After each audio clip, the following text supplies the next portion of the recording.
अंतिम फैसला नहीं होता तब तक किसी भी पार्टी को हक नहीं है कि उस डिस्प्यूटेड सीट या जो पेंडिंग सीट है उसके ऊपर अपने उम्मीदवार की घोषणा करे।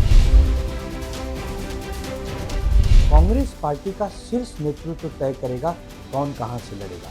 शिवसेना पार्टी का शीर्ष नेतृत्व तय करेगा कौन कहां से लड़ेगा। जब उत्तर पश्चिम लोकसभा की सीट 2019 में हमने जीती है तो हमारा अधिकार है। महाराष्ट्र की 48 लोकसभा सीट और कमोबेश हर एक सीट पर गठबंधन के सहयोगी आमने सामने हैं। महाराष्ट्र में सीट वाले सियासी संग्राम में मुंबई की उत्तर पश्चिम लोकसभा सीट हॉट स्पॉट बन गई है, क्योंकि इस सीट पर एनडीए के भीतर सहयोगियों के बीच ठनी हुई है तो इंडिया गठबंधन में कांग्रेस और शिवसेना के बीच दावेदारी वाला दंगल सार्वजनिक मंच पर आ गया है।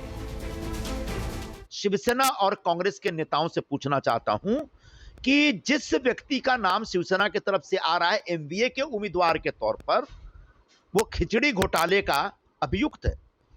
उस पर आरोप है कि 1,60,00,000 रुपए का रिश्वत उसने चेक से लिया है। ऐसे, और इसकी जांच हो रही है ईडी की तरफ से। ऐसे घोटालेबाज के लिए क्या शिवसेना और कांग्रेस के कार्यकर्ताओं को मजबूर किया जाएगा प्रचार करने के लिए? देखिए, संजय निरुपम जी 2014 में लोकसभा का चुनाव हार गए, 2019 में लोकसभा का चुनाव हार गए। संजय निरुपम जी अभी कांग्रेस पार्टी में किसी भी बड़े पद पर नहीं है। शायद इसीलिए इंडिया गठबंधन की बैठकों में या महाविकास आघाड़ी की बैठकों में संजय निरुपम जी को कांग्रेस पार्टी नहीं बुलाती है। कांग्रेस पार्टी का शीर्ष नेतृत्व तय करेगा कौन कहां से लड़ेगा। शिवसेना पार्टी का शीर्ष नेतृत्व तय करेगा कौन कहां से लड़ेगा।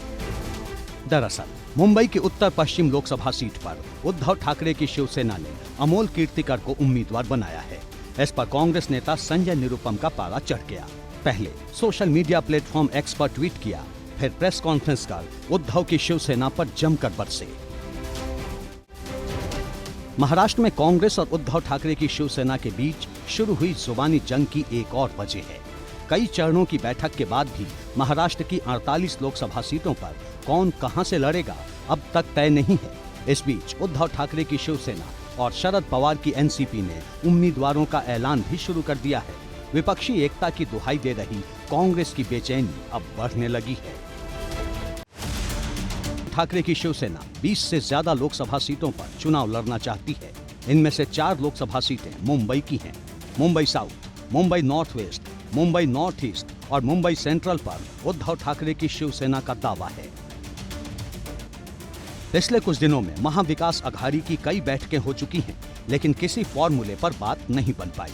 यहाँ एक पेज प्रकाश आंबेडकर की वंचित बहुजन आघाड़ी और राजू शेट्टी की स्वाभिमान शेतकारी पक्ष का भी है, जिन्हें उद्धव ठाकरे की शिवसेना और शरद पवार की एनसीपी साथ जोड़ना चाहती है। लेकिन सीट शेयरिंग पर बात न बन पाने से अब इन दोनों दलों का पारा भी चढ़ने लगा है।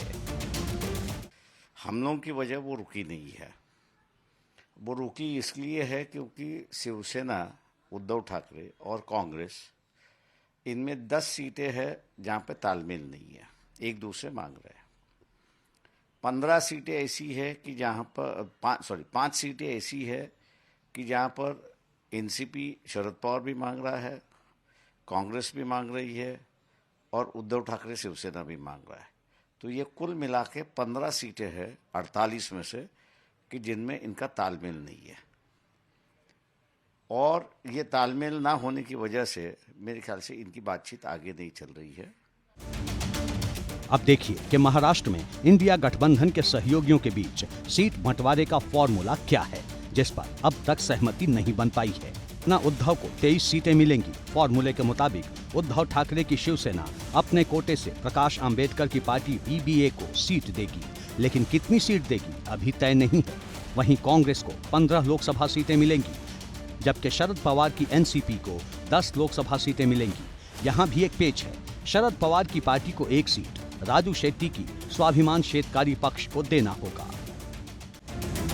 ऐसे में महाराष्ट्र में विपक्षी गठबंधन की राह हर बदलते दिन के साथ कठिन होती जा रही है। ये बात और है कि अभी भी उद्धव ठाकरे की शिवसेना को यकीन है कि सीट शेयरिंग का मसला जल्द सुलझ जाएगा। शिवसेना नेता संजय राउत तो यहाँ तक दावा कर रहे हैं कि सीट शेयरिंग पर बात बन गई है। उद्धव ठाकरे जी, शरद पवार जी का डर इतना है ये लोगों के मन में, ये बौखला गए हैं। 48 सीटें हैं। महाविकास आघाड़ी 40+ की तैयारी में है। हमारा कोई वो अमित शाह जी आए थे मिशन 45, वो तो कमीशन 45 है। हाँ, वो कमीशन वाले मिशन, हमारा मिशन है हर सीट पर जीतेंगे और लड़ेंगे। दिलचस्प बात यह है कि मुंबई की जिस सीट पर इंडिया गठबंधन में जुबानी जंग छिड़ गई है, उसी सीट को लेकर एनडीए में भी खींचतान बनी हुई है। महाराष्ट्र में एनडीए की सहयोगी एकनाथ शिंदे की शिवसेना ने मुंबई की उत्तर पश्चिम सीट पर अपना दावा ठोक दिया है। एकनाथ शिंदे की शिवसेना के नेताओं का दावा है कि 2019 में मुंबई उत्तर पश्चिम सीट शिवसेना ने जीती थी, लिहाजा इस चुनाव में भी ये सीट उसी के खाते में होनी चाहिए। थोडे दिवस थांबावं, महायुतीच्या संदर्भातली घोषणा लवकरच वरिष्ठ नेते करतील, त्यामुळे ह्या ज्या अफवा आहेत अफवांवर विश्वास ठेवू नये। एनडीए में शामिल एकनाथ शिंदे की शिवसेना ने बीजेपी को 32, शिवसेना को 12 और एनसीपी को 4 सीटें मिलने वाले फॉर्मूले को खारिज कर दिया है। यानी महाराष्ट्र में सीट शेयरिंग के मोर्चे पर अभी कुछ भी तय नहीं है। एनडीए हो या इंडिया, हर जगह मामला उलझा हुआ है।